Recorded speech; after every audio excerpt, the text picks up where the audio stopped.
عاقبۃ للمتقین والصلاة والسلام علی اشرف الانبیاء والمرسلین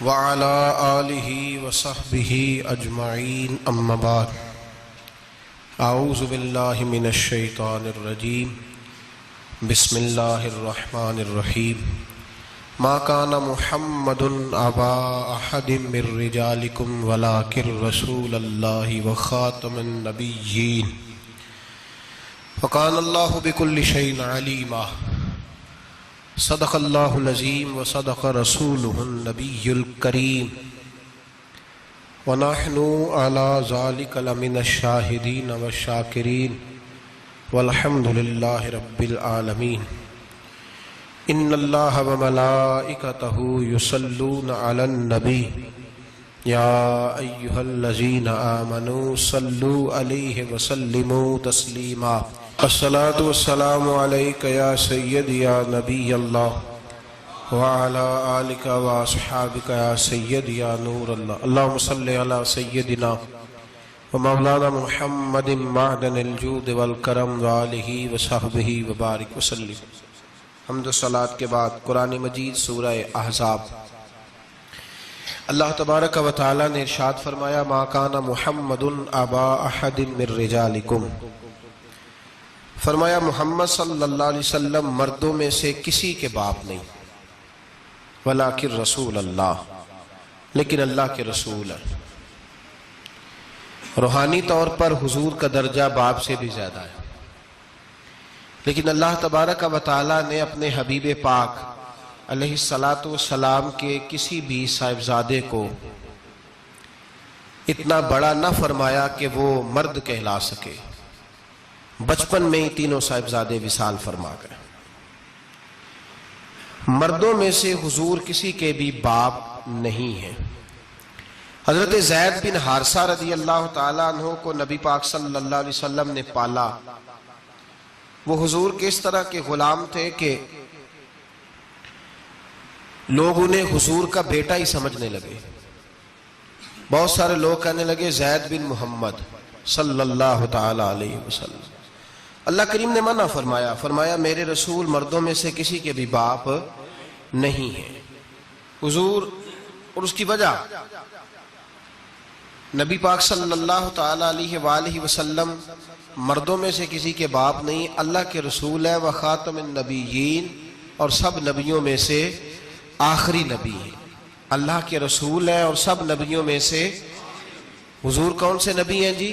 آخری۔ حضور کے بعد کوئی اور نبی آ سکتا؟ اللہ نے قانون بنا دیا ہے، قانون بنا دیا ہے، آخری نبی ہے رسول پاک علیہ السلام۔ حضور کے صاحبزادے بچپن میں کیوں وصال کر گئے؟ اس آزمائش سے نبی پاک علیہ السلام اس لیے گزرے کہ اللہ نے حضور کی ختم نبوت کے قانون کی حفاظت فرمانی تھی۔ اگر نبی پاک کے کوئی بیٹے بڑے ہوتے تو نبی کے بیٹے نبی ہوتے، اور چونکہ دروازہ نبوت ذات رسالت پر بند کر دیا گیا، اس لیے اللہ تبارک و تعالی نے محبوب کے کسی بیٹے کو بھی پروان نہیں چڑھایا، وصال ہو گیا، اس لیے کہ حضور اللہ کے آخری نبی۔ یہ امت مسلمہ کا متفقہ عقیدہ ہے، اس پر درجنوں آیتیں ہیں قرآن مجید کی، 150 کے قریب نبی پاک کی حدیثیں ہیں۔ کتنی جی؟ کوئی عالم فاضل زیادہ پڑھا لکھا ہوگا، مقررہ حدیث کو دیکھے گا یا اور ریسرچ کرے گا تو شاید زیادہ وہ نکال لائے، لیکن 150 کے لگ بھگ محبوب کی حدیثیں ہیں جن میں حضور نے فرمایا میں آخری نبی ہوں، میں آخری نبی ہوں، میں آخری نبی ہوں۔ 150 کے قریب جگہ حضور نے فرمایا اللہ نے میرا نور نبوت پہلے سب سے پیدا فرمایا ہے، پر میں آخری رسول بن کے آیا ہوں، میں آخری نبی ہوں۔ میرے نبی پاک علیہ السلام نے فرمایا، جس طرح کو یہ بخاری مسلم کے لفظ ہیں، فرمایا کوئی آدمی مکان بناتا ہے بڑا پیارا، بڑا حسین، بڑا خوبصورت، ہر قسم کے نقش و نگار کرتا ہے، پر ایک اینٹ کی جگہ خالی چھوڑ دیتا ہے، ایک اینٹ کی جگہ۔ اب جو آدمی بھی آتا نا، گھومتا دیکھتا مکان، اسے بڑا اچھا لگتا اس کا مکان، پر وہ دیکھتا کہ یار یہ ایک اینٹ کی جگہ خالی ہے، اگر کبھی یہ بھی مکمل ہو جائے تو مکان بات کی سمجھ آ رہی ہے؟ یہ خود حضور نے مثال دی. میرے حبیب پاک علیہ الصلوۃ والسلام فرماتے ہیں اللہ تبارک و تعالی نے جب نبوت کی حسین عمارت کو بنایا تو سارے نبی آ گئے پر ایک اینٹ کی جگہ خالی تھی. فرمایا میں آیا ہوں تو دیوار مکمل ہو گئی، اب کسی اور کی گنجائش ضرورت ہی نہیں. مکمل اکمل کامل دین نبی پاک کا. یا رسول اللہ آپ کس کس کے رسول بن کے آئے؟ فرمایا یا ایھا الناس انی رسول اللہ الیکم جمیعا، اے تمام انسانوں میں تم سب کی طرف اللہ کا رسول بن کے آیا. قرآن مجید نے کہا میرے نبی پاک صلی اللہ علیہ وسلم صرف انسانوں کے رسول نہیں، وما ارسلناک الا رحمۃ للعالمین، جس کو اللہ نے بنایا ہے ان سب کے حضور رسول بن کے آئے، سب کے لیے رحمت بن کے آئے. دائرہ کار ہی بڑا وسیع ہے. تو اب کسی اور کی گنجائش ہے؟ ہاں کچھ لوگوں کو بیماری لگتی ہے، پاگل ہو جاتے ہیں، پاگل ہو جاتے ہیں. دعویٰ کرنا ہمارے زمانے میں ویسے ہی آسان ہے، اور پاکستان ہندوستان ویسے جمہوری ملک ہیں، اس میں ہر آدمی کو بولنے کی اجازت ہے، جو جس کی طبیعت آتی ہے بول سکتا ہے، گنجائش ہے. اور ویسے بھی کوئی کیسے پتہ کرے گا کہ کوئی کیا سوچ رہا ہے، کیا بول رہا ہے؟ نبی پاک صلی اللہ علیہ وسلم نے فرمایا تھا کہ میری امت میں 30 کے قریب ایسے دجال جھوٹے ہوں گے، 30 جو دعویٰ کریں گے کہ ہم اللہ کے رسول ہیں، 30. لیکن فرمایا میں آخری نبی ہوں، میرے بعد کوئی نبی آ سکتا، انا خاتم النبیین لا نبی بعدی، میں آخری نبی ہوں، میرے بعد کوئی نبی آ سکتا. 30 کے قریب. خود نبی پاک علیہ السلام کے زمانے میں 2 بندوں نے دعویٰ کر دیا تھا ہم نبی ہیں. بہت سارے لوگوں نے دعویٰ کیا، اور 1 2 4 نہیں، ابھی چند مہینے پہلے ایک بندے کو پھر دورہ پڑا تھا. بعد میں اس کا معلومات کی تو پتہ چلا نفسیاتی مریض ہے بیچارہ، وہ بھی کہتا تھا میرے پاس وحی آتی ہے. بہت سارے لوگوں نے، لیکن ایک بندے نے ذرا منظم ہو کے دعویٰ کیا، اور خود چونکہ وہ انگریز کا وفادار تھا، تابع دار تھا، اور وہ کہتا تھا میرے آنے کے 2 مقصد ہیں. معاذ اللہ اپنے آپ کو نبی کہتا تھا. 2 مقصد ہیں. ایک کہتا تھا کہ جو انگریز حکومت کا وفادار نہیں وہ اللہ رسول کا وفادار نہیں. معاذ اللہ. پہلا اس کا آنے کا مقصد وہ بیان. دوسرا اس کا مقصد یہ تھا، وہ کہا کرتا تھا کہ دین سارا باقی ہے، موجود ہے، قرآن حدیث نماز روزہ حج زکوٰۃ، میں معاذ اللہ نبی بن کے آیا ہوں تو صرف ایک کام کرنے آیا ہوں کہ جہاد کوئی نہیں، جہاد نہیں کرنا، کفر کے خلاف لڑنا.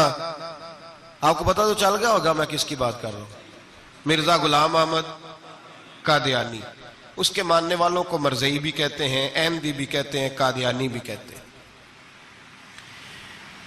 ایک ہوتا ہے کافر، ایک ہوتا ہے مرتد. ان دونوں میں فرق ہے. عیسائی، یہودی، سکھ، ہندو یہ کافر ہیں، ان کا اپنا عقیدہ ہے. ٹھیک ہے جو وہ کر رہے ہیں، اسلام کسی پر جبر کا حکم نہیں دیتا، موج کریں، لگے رہے، ہم انہیں دین کی دعوت دیں گے پر ان پر کوئی سختی نہیں کر سکتے. ایک مرتد ہوتا ہے جو لبادہ دین کا اڑتا ہے، اپنے آپ کو مسلمان کہتا ہے، قرآن والا کہتا ہے، اسلام والا کہتا ہے، لیکن دین میں رکھنا ڈالتا ہے، نیا عقیدہ گھڑتا ہے، وہ مرتد ہے، اس پر سختی کرنے کا حکم ہے. مرزائیوں کی مصیبت یہ ہے کہ وہ کہتے ہیں جی ہم قرآن کو بھی مانتے ہیں، ہم اسلام کو بھی مانتے ہیں، ہم نبی پاک صلی اللہ علیہ وسلم کو بھی مانتے ہیں، بس آخری نبی نہیں مانتے، ایک نیا نبی مانتے ہیں. اور پھر رنگ بڑا عجیب دیا، کہتے ہیں ذلی نبی ہے، بروزی. نوکھا فلسفہ سنیں آپ حیران ہو جائیں گے. ذلی نبی کہتے ہیں میں مستقل نبی نہیں، میں نبی پاک کا سایہ بن کے آیا ہوں. یہ اس نے دعویٰ کیا ہے، کہتے ہیں میں مستقل نبی نہیں، میں حضور کا. اور بیوقوف، جس خدا نے اپنے رسول کا سایہ بنایا ہی نہیں کہ کسی کے قدم نہ آ جائیں. اور تیرے جیسے شخص کو سایہ بنانا تھا جس کی ایک آنکھ بھی کوئی نہیں، کانا ہے بیچارہ. مرزا کانا تھا، ایک آنکھ اس کی سلامت. اللہ کے نبیوں میں کوئی نقص ہوتا. ہمارے ہاں ایک دفعہ گفتگو ہو رہی تھی تو ایک مولانا کہنے لگے مرزا جھوٹا نبی ہے. استادوں نے روک دیا، کہنے لگے یہ لفظ بھی نہیں کہنا، جو نبی ہوتا ہے وہ جھوٹا نہیں ہوتا، اور جو جھوٹا ہوتا ہے وہ نبی. یہ لفظ بھی نہیں کہنے، اس کو جھوٹا نبی نہیں کہنا. کہا حضور پھر کیا کہیں؟ کہنے لگے چلو کانا شانا کہہ لیا کرو, اتنی گنجائش ہے, یہ تو 2-4 جملے ہیں, جیسا بیچارہ ہے تھا ویسا چلو کہہ لو, کانا شانا کہہ لیا کرو, اس کی اجازت ہے, لیکن یہ لفظ کہنے کی اجازت منظم سازش کی اس شخص نے, منظم. اور یہ رکی نہیں. ہماری یونیورسٹیوں کے اندر بہت سارے لیکچرار بھرتی کیے جاتے ہیں جو قادیانی ہیں, مرزئی ہیں, اور آپ حیران ہوں گے یہ بات سن کے کہ یورپ کا ویزا سب سے آسانی سے اس بندے کو ملتا ہے جو کہتا ہے جی میں مرزئی ہو گیا ہوں, مجھے پاکستان میں خطرہ ہے, فٹافٹ بلا لیتے ہیں. تمہاری ان کے ساتھ کیا رشتہ داری ہے جو تمہیں فٹافٹ بلاتے ہیں؟ بتاؤ کیا تعلق ہے جو تمہیں سپورٹ کرتے ہیں؟ مرزا غلام احمد قادیانی نے دعویٰ کیا, پہلے وہ کہنے لگا جی میں محدث ہوں, میں حدیثوں کی تشریح کرتا ہوں. پھر کہنے لگا میں مجدد ہوں, دین کی تجدید کروں گا. پھر آہستہ آہستہ کہنے لگا جی میں امام مہدی بن کے آیا ہوں. لوگ کٹھے ہونے لگے نا, ہمارے لوگ تو دعا کرانے پہ قائل ہو جاتے ہیں, ویسے بھی جو نئی مداری لگائے اس کے بندے جلدی قائل ہو جاتے ہیں. علامہ اقبال نے پنجابی کا, میں خود پنجابی ہوں لیکن اقبال نے پنجابی کا مزاج بیان کیا ہے. پنجابی کا مزاج, اقبال کہتے ہیں پنجابی کا مزاج ہے کہ تحقیق کا پھندا کوئی سیاد لگا دے, یہ شاخ نشیمن سے اترتا ہے بہت جلد. کہتے ہیں کوئی مداری دکھائے صحیح, اس کا کام ہے فٹافٹ پہنچ جانا. یہ مداریوں کا زمانہ ہے, جو اچھی مداری لگا لے, شور شار اچھا کرے, اس کے گرد لوگ جو کہے میں نے پھونک ماری تو بندہ چل پڑا, پھونک ماری تو گر گیا, پھر میں نے ایسے کیا تو ایسے ہو گیا. کوئی مداری دکھائے صحیح, مداری کا دور ہے. اس نے بھی مداری لگا لی, میں دعا کرتا ہوں تو فلانا صحیح ہو گیا, میں یہ کرتا ہوں تو کبھی محدث ہو گیا, کبھی وہ مجدد ہو گیا. پھر کہنے لگا میں امام مہدی ہوں. پھر اس نے تھوڑی ترقی کر لی تو کہنے لگا میں مسیح موعود ہوں, وہ جو حضرت عیسیٰ علیہ السلام نے دوبارہ پیدا ہونا تھا تو لہذا میں آ گیا ہوں, معاذ اللہ. پھر آہستہ آہستہ جب اس نے سمجھا نا کہ اب بندے تھوڑے پکے ہو گئے ہیں جو میرے ساتھ ہیں, پھر کہنے لگا نہیں میں ذلی نبی ہوں, بروزی, میں سایہ بن کے آیا ہوں. مرزا غلام احمد قادیانی پشت پناہی اس کو انگریز کی حاصل تھی. کسی شخصی جب حکومتیں سپورٹ کرتی ہیں پھر اس کا آگے بڑھنا بڑا آسان ہو جاتا ہے. اس کی انگریز نے مکمل پشت پناہی کی. اپنے بچوں کو سمجھائیں جو بات عرض کر رہا ہوں. ہمارے اپنے شہروں میں جو معروف سکول ہیں ان کے اندر ایسے ٹیچر بھرتی ہونے لگے ہیں جو قادیانی اور مرزئی ہیں, جو گندے نظریات کے حامل لوگ, جو طرح طرح کی, آپ کو نہیں پتا, ہمیں تو شوق ہی بڑا ہے نا, بچہ ایف ایس سی کرے صحیح, جائے جدھر مرضی, بی ایس سی کرے بس وہ, اور بڑی جلدی لوگ مائل اور قائل ہوتے ہیں. ایک صاحب مجھے کہنے لگے جی اب تو سائنس بھی ماننے لگی ہے اسلام کی ساری باتوں کو. تو میں کیا مانے چاہے نہ مانے, سائنس کے ماننے سے کوئی فرق پڑتا نہیں, مانتی سائنس تو نہ مانے, کیا اس میں حرج ہے. ایک حکیم صاحب بڑے پرانے بڑے سیانے کہنے لگا جی میں 2-3 امراض کا علاج کرتا ہوں, اس میں ایک کھانسی بھی ہے, چند قطرے شراب کے ڈال کے میں دوائی بناتا ہوں, بندہ ٹھیک ہو جاتا ہے. میں نے کہا آپ کا دماغ ٹھیک نہیں. میرے نبی پاک صلی اللہ علیہ وسلم نے جس چیز کو گند کہا ہے اس میں کبھی شفا ہو سکتی, سارا زمانہ بھی کہے کہ ٹھیک ہو جائے گا تو اس میں شفا ہو سکتی.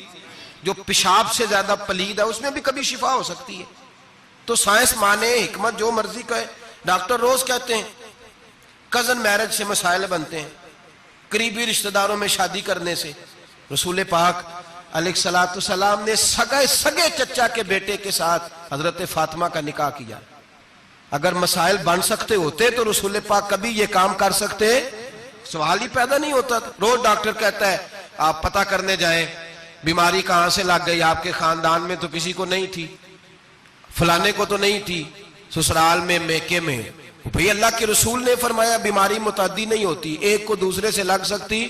تو ساری دنیا کے ڈاکٹر کہیں بے شک ہماری طبیعت مان سکتی, ہم کوئی کچے نظریات کے لوگ ہی نہیں. یہاں تو بندے فٹافٹ ایسے ہو جی وہ سنا تھا, اس نے کہا تھا, کیا مطلب ہے. ساڈے نبی دی زبان ساڈے واسطے قرآن, ساڈے نبی دی زبان ساڈے واسطے قرآن, ختم ہو گئی بات. جو مرضی کو کہتا, پھر عقیدہ مضبوط زبردست, ایک منٹ کے لیے بھی ہلنے کی ضرورت نہیں. مرزا صاحب نے دعوے کر دیے، لوگ کٹھے ہونے لگے، انگریز کی پشت پنائی تھی، اور اس نے سب سے پہلا اٹیک ان لوگوں پہ کیا جو سردار کہلاتے تھے، چودھری کہلاتے تھے، زمیندار تھے۔ غور کریں جو بات سمجھا رہا ہوں۔ اس کا سب سے پہلا الناس والا دین ملوکہم، لوگ اپنے سرداروں کے مذہب پہ ہوتے ہیں۔ مرزے کا سب سے پہلا اٹیک، قادیانیوں کا سب سے پہلا جو حربہ تھا وہ چودھری لوگ تھے، بڑے لوگ، اس لیے کہ اسے پتا تھا کہ ان لوگوں پہ قبضہ جمایا جائے گا تو باقی جو عوام ہے اس کو قریب کرنا آسان ہو جائے۔ بڑے بڑے ذمہ داروں پہ، جگیرداروں پہ، مالداروں پہ، رئیس لوگوں پہ اس نے پھندے ڈالے، قابو کیے، اور ایک جمعیت تیار کر لی۔ پھر جب لوگ کٹھے ہو گئے اور اس نے دعویٰ کر دیا کہ میں نبی ہوں، علماء نے اس کو کئی دفعہ بلایا، حضرت پیر میرے علی شاہ صاحب رحمت اللہ علیہ، پیر صاحب نے فرمایا کسی میدان میں سامنا تو کر، گفتگو تو کر، پر وہ سامنے آنے کو تیار۔ امیر ملت پیر جماعت علی شاہ صاحب محدث علی پوری رحمت اللہ علیہ فرمایا سامنے تو آ، نہ کہیں سامنے تو آ تو صحیح۔ حضرت حجت الاسلام مولانا حامد رضا خان صاحب رحمت اللہ تعالی علیہ حضرت کے صاحبزادے فرمانے لگے تو ایسا بے ایمان ہے، سامنے کیوں نہیں آتا، باہر تو نکلنا، آ تو صحیح۔ ہم تو اس رسول کے ماننے والے ہیں جو ہر میدان میں سامنے آ جاتے تھے، ہر میدان میں، لیکن نا نبی دنیا میں تبلیغ کرنے آتے ہیں، کشتی کرنے نہیں آتے۔ مولانا حامد رضا صاحب نے وزیر خان مسجد میں تقریر کی، اعلی حضرت کے شہزادے تو فرمانے لگے ہم تو اس رسول کے ماننے والے جو ہر میدان میں سامنے رہے۔ نبی پاک باہر نکلے تو رکانہ پہلوان بکریاں چرا رہا تھا، کھیت میں تھا، کہنے لگا میں نبی تب مانوں گا جب میرے ساتھ کشتی کریں گے۔ حضرت بلال حبشی رضی اللہ تعالیٰ عنہ فرماتے ہیں کہ حضور کا مزاج نرم و نازک تھا، ہاتھ پھول سے زیادہ نرم ہوتے تھے، کستوری سے زیادہ خوشبودار ہوتے تھے، نرم و نازک وجود تھا، مکھی نہیں بیٹھتی تھی۔ جب اس نے یہ بات کی تو میرا دل کیا میں آگے بڑھ کے کہوں تو بیوقوف ہے، کبھی کشتیوں کے ساتھ بھی تبلیغ ہوئی ہے، بیوقوف ہے تو؟ کہتے ہو، کہنے لگا جی میرے ساتھ تو سینکڑوں لوگ آئے، کوئی مجھے گرا نہیں سکا، اگر آپ گرا دے تو میں کلمہ پڑھ لوں گا۔ کہتے رسول پاک نے آستینیں چڑھائی، فرمایا چل آجا کشتی کر لیتے، تو آ صحیح میدان میں نکل۔ میرے رسول پاک نے آستین چڑھائی، تامد مبارک کو سمیٹا، فرمایا چل آجا آجا۔ ہر میدان میں رسول پاک تشریف لائے، نبی پاک سامنے ہوئے، حضور نے اس کو داؤ لگانے کا موقع دیا، کبھی ٹانگوں کی طرف بھاگتا، کبھی پیچھے آتا، کبھی دائیں۔ جب بھاگ بھاگ کے حضرت بلال کہتا وہ بھاگ رہا تھا، حضور مسکرا رہے تھے، سبحان اللہ۔ نبی پاک کیا بات ہے، سرکار ہنس رہے تھے کہ چل چل یار ٹھیک ہے بھاگ دوڑ لے۔ جب بھاگ دوڑ لیا تو میرے نبی پاک نے بازو سے پکڑا، 2-3 دفعہ لایا تو زمین پہ گر گیا، حضور نے پکڑ کے اٹھایا، فرمایا میں صرف گرانے نہیں آیا، میں تو اٹھانے آیا ہوں۔ کھڑا کیا تو کہنے لگا نہیں آپ نے تو مجھے موقع ہی نہیں دیا، تو حضور نے فرمایا دیر کوئی نہیں ہوئی، تو دوبارہ آ جا، کوئی عرض نہیں، آ جا دوبارہ سے۔ دوبارہ آیا تو میرے حبیب نے 2 دفعہ ہلایا تو پھر جا گرا، کہنے لگا نہیں ابھی بھی میں سنبھل نہیں سکا تھا، فرمایا کوئی عرض نہیں، یہ کوئی ایسا معاملہ ہے تو دوبارہ آ جا۔ اب کہ جب آیا نا تو حضرت بلال کہتے ہیں وہ دستے مبارک جن کو میں تھامتا تھا تو لگتا تھا پھول تھام لیے ہیں، ان ہاتھوں سے حضور نے اٹھا کے فضا میں بلند کیا اور حضور نے دھڑام سے زمین پہ گرایا تو کلمہ پڑھتا ہوا کھڑا ہوا، کہنے لگا اے محبوبہ جو تیرے ہاتھ میں طاقت ہے وہ تیری نہیں، وہ خدائی طاقت ہے، وہ خدائی طاقت ہے، خدائی۔ میرے رسول پاک علیہ السلام ہر میدان میں، علماء نے کہا تو نکل تو صحیح، پر کبھی باہر نکلا فوت کا ہوا تو پتا نا آپ کو فوت کہاں ہوا تھا جی؟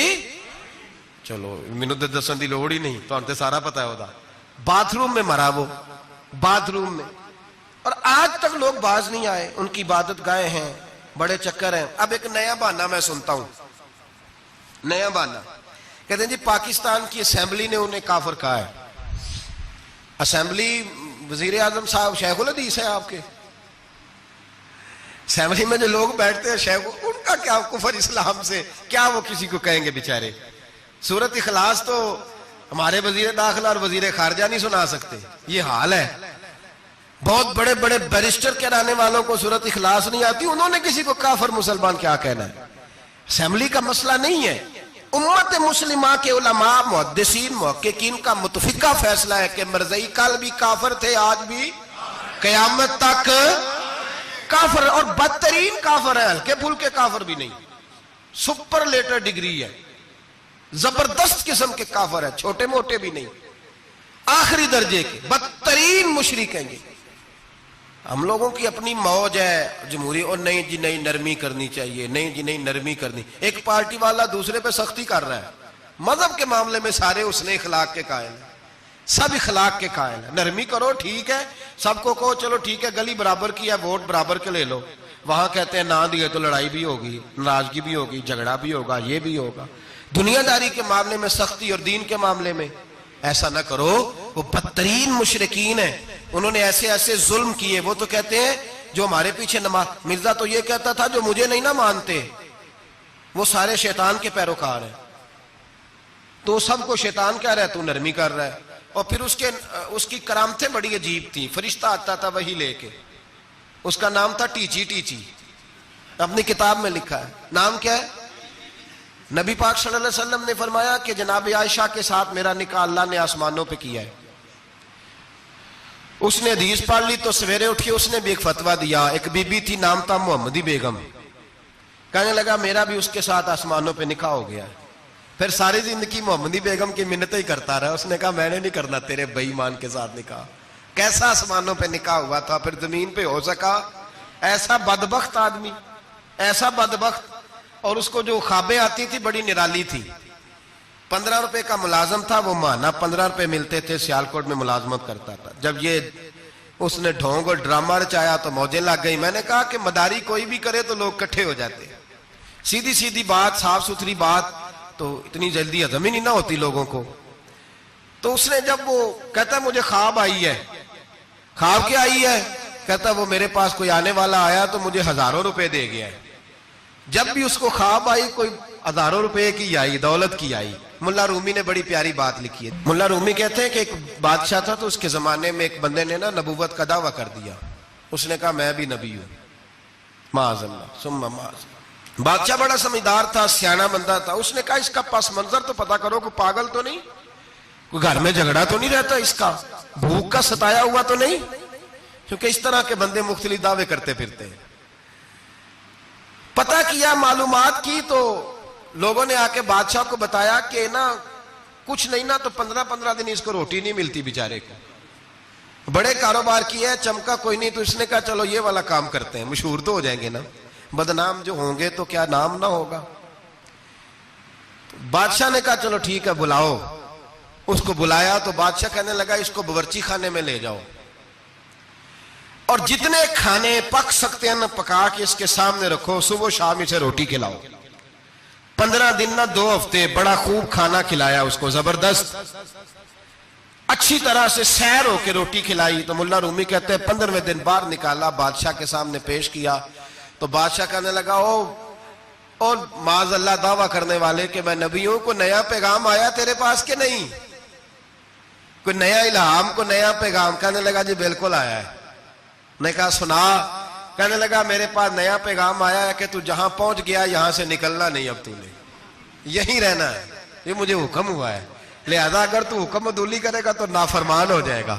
تو اس نے کہا ٹھیک ہے میں تیری بات سمجھ گیا ہوں، روٹی تو یہ 3 وقت ملا کرے گی لیکن تو گھر جا کے رہے۔ آج کے بعد اس طرح کا کوئی دعویٰ، پیٹ کے ہاتھوں مجبور ہو کے لوگ دعوے کرتے ہیں۔ اور پھر جو ان کے ساتھ ہوتے ہیں نا وہ بھی بہت سارے پیٹ کے ہاتھوں مجبور ہوتے ہیں، تنخواہیں لگ جاتی ہیں، اور جب کسی کی تنخواہ لگ جاتی ہے پھر پراپوگنڈا کرنا اس کی ذمہ داری ہوتی ہے، شور کرنا ذمہ داری، رائے عامہ ہموار کرنا اس کی ڈیوٹی ہوتی ہے۔ مرزے نے بہت سارے لوگ بطور تنخواہ دار وہاں رکھے، پھر یہ تحریک چلی، 1 2 4 نہیں، درجنوں لوگ اس میں شہید ہوئے، جگہ جگہ رسول اللہ کے غلاموں نے صلی اللہ۔ اور بڑی ذمہ داری سے بات کہہ رہا ہوں، بڑی ذمہ داری سے، دین کی کوئی تحریک چلتی ہے تو نہ سیاستدان نکلتا ہے، نہ جاگیردار، نہ سیاستدان، نہ وڈیرا، نہ کوئی اور، الا ماشاءاللہ۔ دین کی تحریک چلتی ہے تو نہ یہ لاکھ روپیہ لینے والے نعت خواں باہر نکلتے ہیں، نہ جو بڑی گدیوں پہ جدی پشتی پیر بیٹھے ہیں وہ باہر آتے ہیں، وہ علماء اور مشائخ جن کا دین سے رشتہ ہے۔ اگر پیر جماعت علی شاہ صاحب نکلے تو خالی پیر نہیں تھے، عالم دین بھی تھے۔ اگر پیر میرے علی شاہ صاحب نکلے تو خالی پیر نہیں، بہت بڑے عالم تھے۔ حجت الاسلام نکلے تو خالی پیر نہیں، عالم تھے۔ یہ علماء نکلتے ہیں مار کھاتے ہیں. ایک عالم نے مار نہیں کھائی, دو نے نہیں کھائی, درجنوں نے کھائی, ہزاروں اور سینکڑوں نے کھائی. علماء نے قربانیاں دیں, جیلوں میں بند ہوئے. علامہ محمود رضوی صاحب رحمت اللہ تعالی علیہ کو پکڑ کے لاہور کے قلعے میں بند کیا گیا, اور انگریز نے اس قدر سخت سزا دی کہ علامہ کو باندھ کے ختم نبوت کی تحریک چلانے کے جرم میں الٹا لٹکا کے تو نیچے توڑی ڈال کے اور چیزیں ڈال کے دھواں جلا دیا گیا. ان کے ناک میں دھواں جاتا تھا, ساری زندگی دمے کے مریض رہے, 2-3 باتیں بھی کھول کے نہیں کر پاتے. اس قدر زیادہ اذیت دی گئی علماء کو, اس قدر زیادہ. علامہ عبدالحمد بدایونی رحمت اللہ تعالی علیہ فرماتے ہیں کاٹنے والے جانور ہماری شلواروں میں ڈال کے نیچے سے باندھ دیا جاتا تھا. کہا جاتا تھا اب ختم نبوت کی بات کرو, لیکن کوئی شخص بھی ایک منٹ کے لیے بھی پیچھے ہٹنے کو تیار, قربانیاں دے کر قربانیاں ان بے ایمانوں کو کافر قرار دلوایا. اور پھر بطلِ حریت امام وقت حضرت علامہ شاہ احمد نورانی رحمت اللہ علیہ اور مولانا عبدالستار خان نیازی کو سزائے موت کا حکم ہوا. مولانا ابو الاسناد اعلیٰ حضرت کے خلیفہ تھے, ان کے صاحبزادے سید خلیل احمد صاحب رحمت اللہ تعالی علیہ کو سزائے موت کا حکم ہوا کہ مرزائیوں کے خلاف انہوں نے علم بلند کیا. وہ تو پاکستان بنا, پھر جدوجہد شروع ہوئی, پھر زور ہوا, پھر علامہ نورانی رحمت اللہ علیہ کی قیادت میں پورے زور اور شور کے ساتھ تحریک چلی.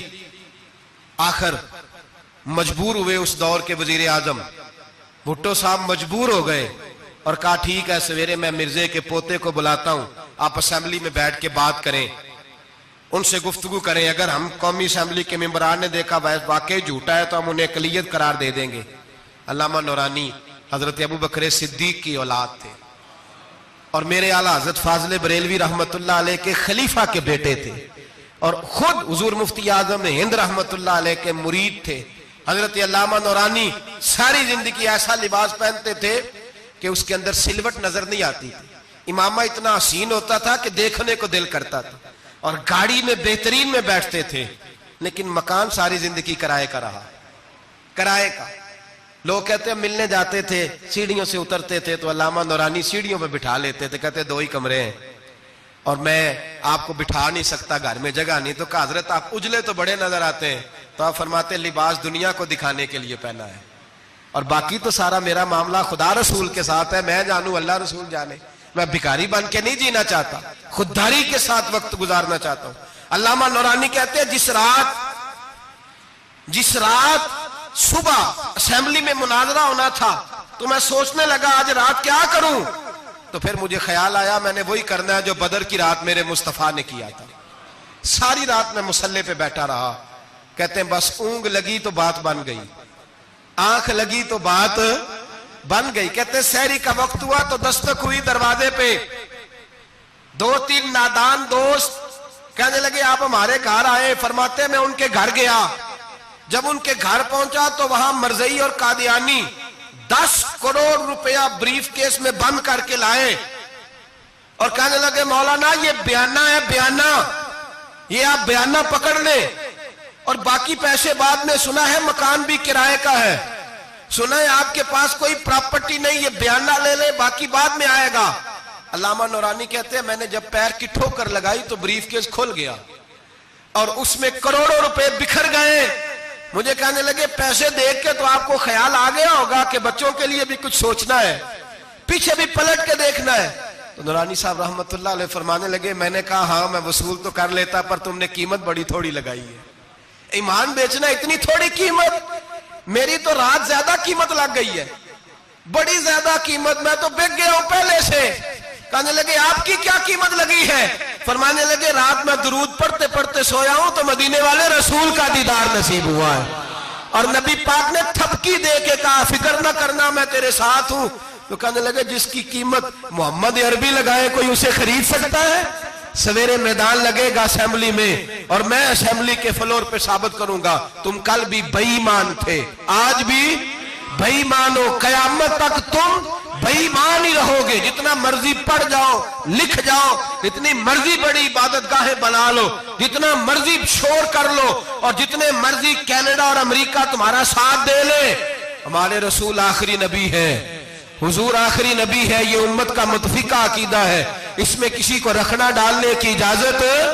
آپ فرماتے ہیں سویرے وہ آیا، بڑے زور سے آیا، کبھی انگریزی بولتا، کبھی کوئی بولی بولتا، لیکن احمد رضا کے دروازے کا ایک فقیر ایک بات ہی کرتا، وہ رضا کے نیزے کی مار ہے کہ عدو کے سینے میں غار ہے، کسے چارہ جوئی کا وار ہے کہ جو وار وار سے پار۔ کہتے ایک اور مولوی صاحب بھی آئے میرے ساتھ مناظرہ کرنے، ان کی اپنی کتاب سے نکل آیا کہ نبی پاک کے بعد آخری کوئی اور نبی آ جائے تو فرق نہیں پڑتا، اپنی کتاب سے، ان کے دارالعلوم بانی، دارالعلوم بنانے والے کی کتاب سے نکل آیا۔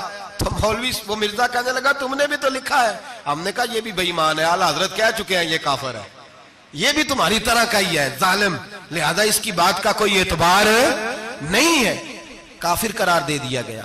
کفر تو ہو گیا، عقلیت تو ہو گئی، لیکن وہ آج تک اپنی حرکتوں سے باز۔ ہمارے بچوں کو پتہ ہی نہیں یہ کتنے غلط ہیں، ہمیں خبر ہی نہیں کہ یہ کتنے برے ہیں۔ بھائی ایک صاحب سے میری ایک دفعہ بات ہوئی،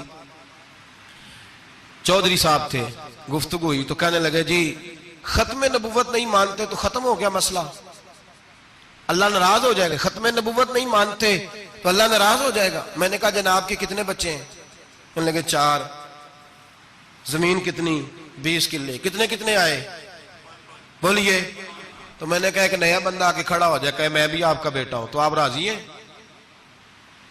مثال دے رہا ہوں سمجھانے کے لیے، بلا مثال و بلا تشبیہ، آپ راضی ہو جائیں گے؟ بولے نہیں نہیں، تو چپ کر کیا کھنا، چل کوئی نہیں، 4 بھی بننے تھے 5 بھی بن لینے، ہو جائے گا ایسا؟ عجیب بندے ہو، جو کام جو تمہارا بیٹا نہیں، جب تم اسے بیٹا ماننے کو تیار نہیں تو جو اللہ کا نبی نہیں، وہ میدان میں کھڑا ہو کہ میں بھی ہوں میں بھی ہوں میں بھی ہوں، تو یہ کس طرح قابل قبول بات ہے؟ اور ایک بھائی سگے بھائی کو جائیداد دینے کو تیار نہیں تو ایک اور آ کے شامل ہو جائے کہ مجھے بھی شامل کر لو، چلو کوئی نہیں فرق پڑتا، اتنی زمین ہے ابے کی، اتنی زمین ہے ابا جی کی، مجھے بھی شامل کر لو، تو لوگ تو قتل کر دیں گے کہ جب تو ہے نہیں تو ہمارا بھائی بنتا کیوں ہے؟ او خدا کے بندے، عجیب فلسفہ حیات ہے، عجیب زندگی ہے، فٹافٹ ہی لوگ مان لیتے ہیں۔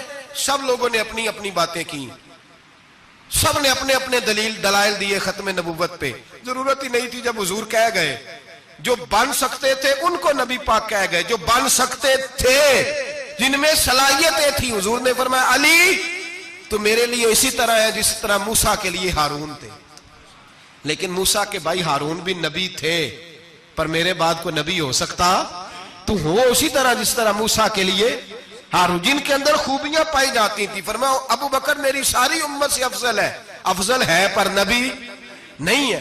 میرے رسول پاک نے فرمایا عمر فاروق میں وہ ساری خوبیاں پائی جاتی ہیں جو ایک نبی میں، لو کان نبی بعد لکان عمر ابن خطاب، اگر کوئی میرے بعد نبی ہوتا تو خطاب کا بیٹا عمر ہوتا، جو ہو سکتے تھے جب وہ نہیں ہوئے تو کانا شانہ اٹھ کے آ گیا ہے، ادھر قادیان کا رہنے والا، اور تو کہتا ہے نہیں مجھے مان لو، چلو پورا نہ مانو، ذلی مان لو، بروزی مان لو، کوئی حیا ہونی چاہیے۔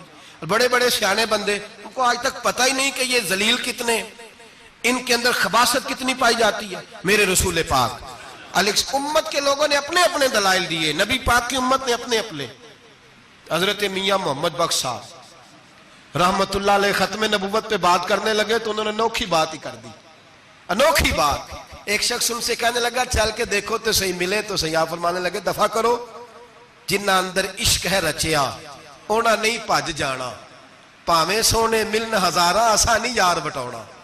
ہم نے دائیں بائیں دیکھنا ضرورت ہی نہیں، ہمارے رسول نے کوئی کمی چھوڑی نہیں، باقی آ رہے ہیں یہاں خیرات لینے۔ حضرت موسیٰ کہہ رہے ہیں اللہ اپنے آخری نبی کی امت میں شامل کر لے، تو ہمیں کیا ضرورت ہے پتہ بھی کرنے کی اور سن لیں۔ یہ یاد رکھیں بات، امام اعظم ابو حنیفہ رحمۃ اللہ علیہ فرماتے ہیں اگر کسی بندے نے دعویٰ کیا کہ میں نبی ہوں، دعویٰ کیا کہ میں نبی ہوں، اور سامنے والے نے اسے یہی کہہ دیا نا کہ اگر تو نبی ہے تو معجزہ دکھا، تو یہ کہنے والا بھی کافر ہو گیا، اس لیے کہ اس نے تو دلیل مانگ لیا، یہ تو تھوڑا سا متفق ہوا ہے۔ تماشا دیکھنے کے لیے بھی اگر کہا نا کہ اگر تو نبی ہے تو دلیل لا، کوئی معجزہ، تو یہ لفظ کہنے والا بھی بولیے دائرہ اسلام سے کیوں مانگی تو نے دلیل، کیا ضرورت پڑی تھی، کیوں تو نے ایسا کہا؟ اتنا متفقہ عقیدہ ہے کہ تو مانگ، تو یہ بھی نہیں کہہ سکتا کہ چل کچھ کر کے دکھا، یہ بھی تیرے لیے جائز صوفیاء کہتے ہیں تو نے سوچ کیسے لیا؟ طریقت کے اندر تو غیر کی مداخلت قابل قبول، اللہ نے توحید کا ہر جگہ خیال رکھا، رسالت کی وحدانیت کا ہر جگہ خیال رکھا۔ اللہ ایک، قرآن ایک، اسلام، نبی ایک، باپ، استاد، کوئی کسی قسم کی مداخلت کی ضرورت، کیسے لوگ مداخلت کر لیتے ہیں؟ فٹافٹ حضرت پیر سید مہر علی شاہ صاحب گولڑوی رحمت اللہ، حضرت خواجہ شمس العارفین سیالوی رحمت اللہ علیہ کے پاس پڑھا کرتے تھے، تدریس ہوتی تھی، خواجہ صاحبوں کو بٹھا کے درس تصوف، درس قرآن، درس حدیث دیتے تھے۔ یوں بیٹھے ہیں، گفتگو ہو رہی ہے، پڑھایا جا رہا ہے، ایک بڑے نورانی چہرے والے خوبصورت بزرگ اندر آئے، بڑی تازگی، بڑا پیار، بڑی مٹھاس ان کے آنے میں۔ جب وہ آئے تو حضرت شمس العارفین اٹھ کے ملے، ماتھا چوما، پیار ہوا، 2-3 منٹ گفتگو ہوئی تو گفتگو میں بڑی نورانیت، بڑی خوبصورتی، بڑی رعنائی، بڑی ٹھنڈک ملی دونوں بزرگوں کی ملاقات سے۔ چند لمحوں کے بعد، تھوڑی دیر گفتگو کے بعد وہ بزرگ اٹھے باہر نکل گئے۔ حضرت شمس العارفین مریدوں پہ نظر ڈالی، فرمانے لگے تمہیں پتہ ہے یہ کون تھا؟ شاگردوں جانتے ہو کون تھا؟ کہا حضور نہیں۔ فرمایا خضر علیہ السلام تھے، مجھ سے ملنے آتے اکثر، اور ابھی گلی میں ہوں گے، کسی نے ملنا ہے تو مل لو۔ دوڑ کے گئے سارے لوگ ملاقات کرنے، بھاگے گئے۔ پیر مہر علی شاہ صاحب بیٹھے ہیں، آپ نے فرمایا مہر علی تم نے نہیں ملنا؟ کہنے لگے حضور نہیں۔ فرمایا کیوں؟ کہنے لگے حضور میں اسے نہ ملوں جسے خضر بھی ملنے آتا ہے، اسے نہ ملوں جسے وہ ملنے آتا ہے، میں نے کیا کرنا ہے ان سے مل کے؟ آپ سے ملوں گا جن سے حضرت خضر بھی ملنے آتی ہیں۔ جنہ تناں وچ عشق ہے رچیا اونا نہیں بھج جانا، پانے پاویں سونے ملن ہزاراں، اسا نہیں یار وٹانا، ضرورت ہی نہیں۔ ایسے حسین محبوب کے بعد کسی اور جگہ نظر جمانے کی طبیعت، ضرورت نہیں، توجہ نہیں، خیال نہیں۔ جس نے یہ پوچھ بھی لیا کہ تو بتا، کوئی معجزہ دکھا، وہ بھی دائرہ اسلام سے نبی پاک صلی اللہ علیہ وسلم کے زمانے میں حضور نے خود فرمایا تھا 30 کے قریب لوگ ہوں گے جو دعویٰ کریں گے ہم نبی ہیں۔ فرمایا دجال ہوں گے، کذاب ہوں گے جو دعویٰ کریں گے۔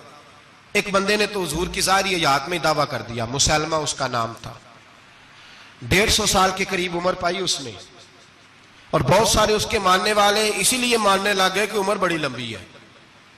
معاذ اللہ تعالیٰ، لوگوں کا اپنا اپنا مزاج ہے نا، ماننے کا اپنا اپنا مزاج ہے۔ ایک اس سے کانا آدمی دعا کرانے آیا، ایک آنکھ سے کانا تھا، اس نے دعا کرائی تو دونوں آنکھوں سے اندھا ہو گیا، دونوں آنکھوں سے۔ اللہ نے اسے سزا دی تو ایک ماننے والا کہنے لگا فٹافٹ مان جاؤ، ورنہ جو اس کی نہ مانے پورا اندھا ہو جاتا ہے۔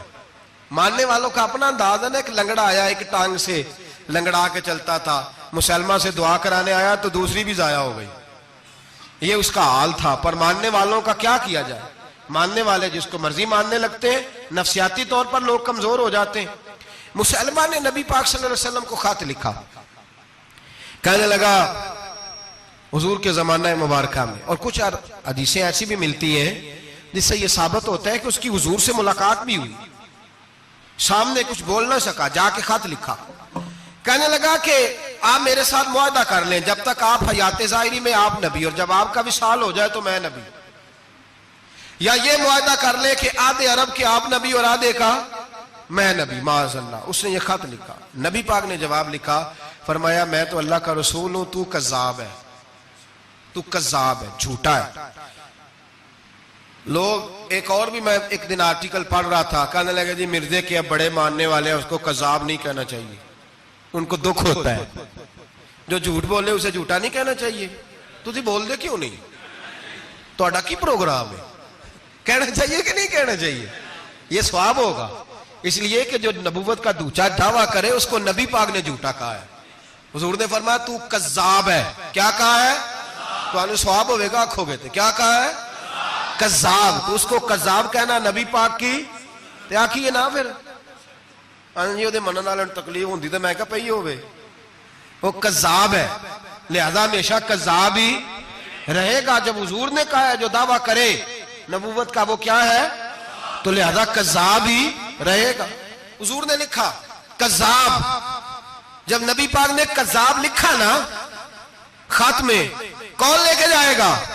اب اس کے دربار میں جانا ہے، حالات بڑے خطرناک ہیں، اس کے گرد بندے بھی ہیں، اور اس کے گھر جانا ہے، مشکل مرحلہ ہے۔ ایک صحابی تھے چھابڑی فروش، سر کے اوپر رکھ کے نا ٹوکرا، تو مدینے کی گلیوں میں کھجوریں بیچتے، 11-12 بچوں کے باپ تھے، کون جائے گا؟ اور جسمانی طور پہ بھی کمزور تھے، فٹافٹ اٹھے، کھجور کھا رہے تھے، ہاتھ کھڑا کر کے کہا حضور کسی اور کی ڈیوٹی نہ لگانا، میں جاؤں گا۔ جب یہ لفظ کہے تو ان کے منہ سے کھجور کے ٹکڑے گرے صحابہ کے چہروں پر۔ ایک صحابی کہنے لگے پہلے کھجور تو کھا لے، بڑی تجھے جلدی ہے بولنے کی، کھا تو لے۔ کہنے لگے اگر میرے کھاتے کھاتے ڈیوٹی کسی اور کی لگ گئی تو، کسی اور کی لگ گئی تو کیا کروں گا، جلدی ہے مجھے۔ حضور سید عالم صلی اللہ علیہ وسلم نے نا اپنا نیزہ دیا، گھوڑا دیا، فرمایا ذرا ڈٹ کے جانا، اس کے گھر جانا ہے۔ کہا محبوبہ فکر ہی نہ کرے، فکر نہ کرے۔ صحابہ کہتے ہیں اس طرح وہ نکلا جیسے کوئی جرنیل نکلتا ہے، اس کا انداز ہی بدل گیا، اس کے طور طریقے ہی بدل گئے، وہ یوں نکلے جیسے کوئی بڑا دلیر آدمی جاتا۔ حضور نے بھیجا ہے نا، نبی پاک نے بھیجا ہے نا، انداز ہی بدل گئے، طریقے ہی بدل گئے۔ مسلمہ کے دربار میں گئے، وہاں ایک شخص جو بعد میں مسلمان ہوا، وہ بتلاتا ہے کہ جب حضرت حبیب بن زید پہنچے نا تو نیزہ ہاتھ میں تھا، زور سے گاڑا جا کے اس کے دربار میں، زور سے گاڑ دیا زمین پہ۔ مسلمان نظر، کون ہو؟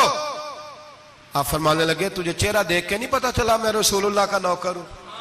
ہمارے تو چہرے بتاتے ہیں ہم رسول والے ہیں، ہمارے تو چہرے بتاتے ہیں نبی پاک والے، تجھے پتہ نہیں چلا کون ہوں؟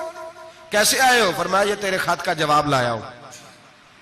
بادشاہوں کا طریقہ یہ تھا کہ خط خود نہیں پڑھتے تھے، ساتھ ایک بندہ کھڑا ہوتا تھا، وہ خط پڑھتا تھا۔ مسلمہ نے اس کو خط دیا، پڑھو۔ جب اس نے خط پڑھا تو لکھا تھا تو کذاب ہے۔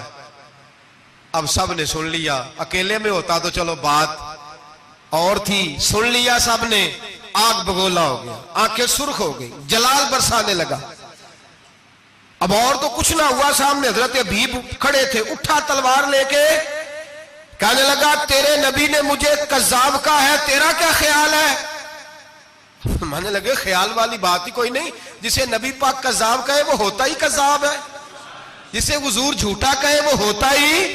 فرمایا تو 7 سمندروں کا پانی بھی بہا دے تو تیرا جھوٹ دھل سکتا، تو ہے ہی جھوٹا، جسے حضور نے جھوٹا کہہ دیا وہ جھوٹا ہے، جھوٹا ہے۔ کہنے لگا پیچھے پلٹ کے دیکھ، سارے میرے پہرے دار ہیں، میرے سپاہی ہیں، تلواریں، نیزے، خنجر، تیر، سارے میرے ماننے والے۔ کیا لفظ ہے، کیا حسن ہے، کیا توانائی ہے۔ حضرت حبیب بن زید فرمانے لگے میرے 12 بچے ہیں، ان میں سے کچھ ایسے ہیں جو دودھ پیتے ہیں، کچھ ایسے ہیں جو ابھی چل نہیں پائے۔ میں جب رسول اللہ کا پیغام لے کے نکلا تھا تو میں نے پلٹ کے بچے نہیں دیکھے تو تیرے پہرے دار کیسے دیکھ لوں؟ جو چیز مجبور کرتی ہے، باندھ لیتی ہے، وہ نہیں جب میں نے دیکھی تو میں تیرے پہرے دار دیکھوں؟ جو جی میں آتا ہے کر، غلامان محمد جان دینے سے نہیں ڈرتے، یہ سر کٹ جائے یا رہ جائے کچھ پرواہ نہیں کرتے۔ فرمایا ان کو نہیں دیکھا جن کو دیکھنا چاہیے تھا، تجھے دیکھوں؟ میں اکثر کہتا ہوں کٹ لگ جائے نا ہاتھ پہ تو نمازیں رہ جاتی ہیں، جماعتیں چھوٹ جاتی ہیں، طبیعتیں بگڑ جاتی ہیں، مشکل ہوتا ہے تکلیف آئے تو سنبھلنا۔ یہاں ہلکا سا بچھو آ کے کاٹے تو شور ہو جائے گا، جمعے میں لوگ اٹھیں گے، اللہ مجمع بکھرے گا، اوہ بچھو آ گیا، حالات بگڑ جائے، چھپکلی پیروں پہ گرے تو لوگ اٹھ دوڑتے ہیں۔ حضرت حبیب بن زید انصاری کھڑے تھے، انگلی نہیں، ہاتھ نہیں، کٹ نہیں لگا۔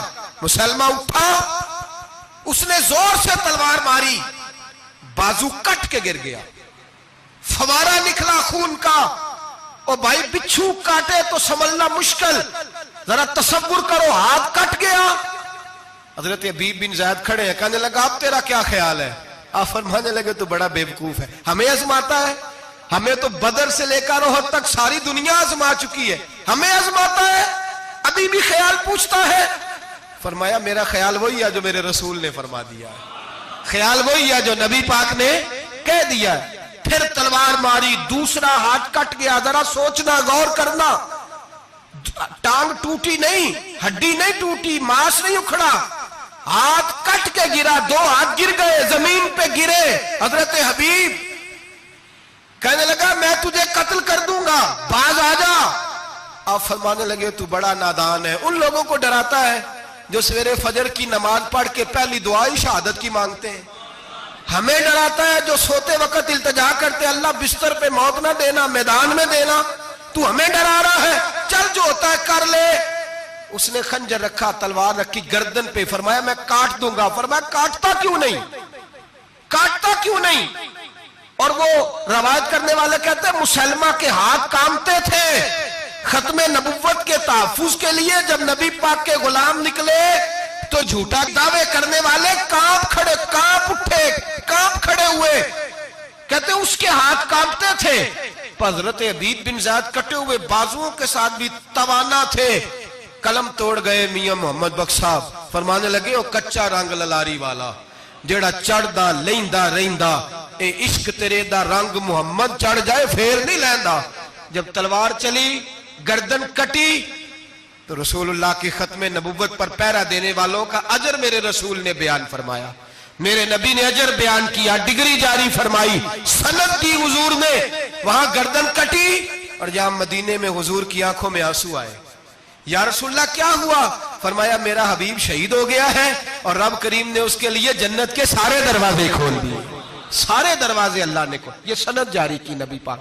ختم نبوت مسلمان کا عقیدہ، حضرت ابو بکر صدیق نے ختم نبوت کے تحفظ کے لیے پورا ایک دستہ تیار کیا۔ ابو جال کے بیٹے جناب سیدنا اکرمہ رضی اللہ تعالیٰ عنہ، ان کی سربراہی میں جناب سیدنا ابو بکر صدیق رضی اللہ تعالیٰ عنہ نے لشکر تیار کیا۔ وہ لشکر گیا، اس لشکر میں حضرت وحشی بھی تھے جنہوں نے حضرت امیر حمزہ کو میدان احد میں شہید کیا تھا۔ فرماتے ہیں میں دعا کرتا تھا اے اللہ بہترین مسلمان میرے ہاتھوں شہید ہوا ہے، اب میرے ہاتھوں کوئی بدترین کافر قتل کرا تاکہ میرا کفارہ ہو جائے۔ فرماتے ہیں جب میں گیا، جب میں نکلا میدان میں پہنچا تو مسلمہ میرے سامنے آ گیا، جھوٹی نبوت کا دعویٰ کرنے والا۔ کہتے ہیں جب سامنے آیا تو میں نے اس کو مارا، تیر وہ گرا، اور جب گرا تو میں نے رکھا پھر اس کی گردن پہ پیر۔ میں نے کہا میرے رسول تو میدان بدر میں دعا کریں تو 5000 فرشتے آتے ہیں، تو ذرا پلٹ کے دیکھ بے ایمان تیرا حال کیا ہے۔ فرماتے ہیں میرے قدموں کے نیچے، میں نے کہا تو میرے نبی سے مقابلہ کرنے چلا تھا؟ میں رسول اللہ کا ادنا غلام ہوں، نہ بدری ہوں، نہ اشرا مبشرہ میں سے ہوں، نہ میں خلفائے راشدین میں سے ہوں، پر ہوں رسول کا غلام، الصحابی کن نجوم میں شامل ہوں۔ فرماتے میں نے گردن کاٹی اور اللہ نے مجھے موقع دیا۔ حضرت امیر حمزہ اگر میرے ہاتھوں شہید ہوئے تھے تو نبی پاک کا بدترین دشمن بھی میرے ہاتھوں قتل ہوا۔ ختم نبوت کا تحفظ ہر دور میں ہر جگہ صحابہ کرتے رہے۔ ہم بچوں کو کچھ نہیں سکھا پا رہے، ہمارے بچے لا بلد ہیں دینی تعلیمات سے، ہم یہ شعور دے کے بھیجتے ہی نہیں کہ بیٹا جو اس طرح کی ذرا بھی بات کرے اس کا ذکر کرنا بتانا، قادیانی، مرزائی، کسی جگہ یہ اپنے آپ کو احمدی کہتے ہیں، کسی جگہ کوئی اور روپ دھارتے ہیں۔ ایک ان کا گروپ اب لاہوری کہلاتا ہے، وہ کہتا ہے جی ہم اسے سارا کچھ مانتے ہیں پر نبی نہیں مانتے۔ ہم نے کہا تم بھی تو بے ایمان ہو نا، کافر کو تو مان رہے ہو نا، چاہے مجدد بھی مانو مفسر بھی مانو، مان تو ایک بے ایمان کو رہے ہو نا، کافر کو کافر ماننا ضروری ہے۔ اللہ نے کہا کل یا ایھا الکافرون، اللہ نے کافر کو کافر کہا ہے تو کافر کو کافر ماننا یہ ضروریات دین کا حصہ ہے۔ تو لہٰذا اپنی اولادوں کو، نسلوں کو، آنے والے طبقات کو، بالخصوص کالجز میں، یونیورسٹیز میں اور ان جگہوں پہ جو لوگ تعلیم حاصل کرنے جاتے ہیں ان بچوں کو خاص کر کے سمجھائیں، ان پر خاص دھیان دیں، توجہ کریں کہ وہ بچے ان چیزوں سے باز آئیں، پرہیز کریں۔ میں نے کہا کہ ایک بہت بڑا طبقہ، اور پھر ایک اور بہت بڑی تکلیف کی بات یہ ہے ہماری حکومتیں یہ خیال نہیں کرتی کہ کوئی بند باندھا جائے، کوئی ایسا صورت بنائی جائے، کوئی جو ہے وہ ایسی ترتیب لگائی جائے کہ جو لیکچرار آئے یا سرکاری عہدے پہ کوئی شخص آئے اس کی جان پھٹک کی جائے، وہ کون ہے، اس کا عقیدہ کیا ہے، وہ کس نظریے کا ہے۔ ہمارے ہاں کوئی ایسا اندازہ نہیں، اس لیے یہ مرتد، یہ کفار، یہ برے لوگ پھیلتے چلے جا رہے ہیں۔ اپنی صفوں کے اندر ان لوگوں کو تلاش کریں۔ اور پھر ایک اور بات یاد رکھیں، کفر سے جب بیزاری ہوتی ہے نا، ان لوگوں کو احساس ہوتا ہے کہ ہم غلط ہیں، ہمارے ساتھ اظہار بیزاری ہے۔ ان لوگوں سے جو اظہار بیزاری کیا جاتا ہے اس کا مطلب یہ ہے کہ ان کو احساس ہو کہ ہم غلط ہیں، اور بہت سارے لوگ بس ایسے ہی ان کے پیچھے لگ گئے بلا وجہ، دیکھا دیکھی، دوستوں کی وجہ سے، ان کو پتہ ہی نہیں کہ یہ کتنے برے ہیں۔ اللہ کی بارگاہ میں یہ دعا کرتے ہیں کہ اللہ تعالیٰ ہماری آنے والی نسلوں کو ان برے اثرات سے محفوظ رکھے، اور اللہ تبارک و تعالی ہمیں حضور کے ختم نبوت کے عقیدے پر پختگی عطا فرمائے، ہمیشہ مدحت خیر الانام میں گزرے۔ دعا ہے یوں عمر درود و سلام۔